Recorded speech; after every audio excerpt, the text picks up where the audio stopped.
Then we got my other RX7. Just got her painted. We're going to take her up the street in a little bit. Let you feel some of that. The intercooler piping, I know it's got to go. I'm working on it, man. But it's sick, though. That's what I'm talking about. Damn. She came out clean.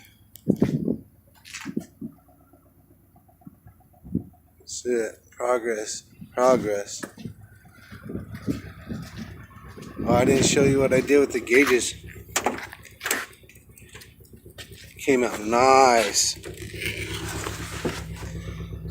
Look at that. Sick. Autometer, big tag. I had to take out the actual cluster. It was bad. You know what I mean? But I'm also going to put a few more gauges up in here. This is a water temp gauge. Got to put that back in. I got to change the light bulb.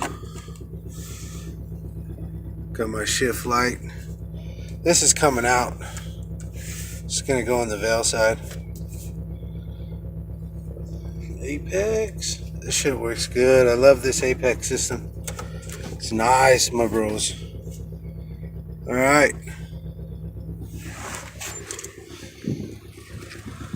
Basically what we're going to do is another look later. Alright, my bros. See you later.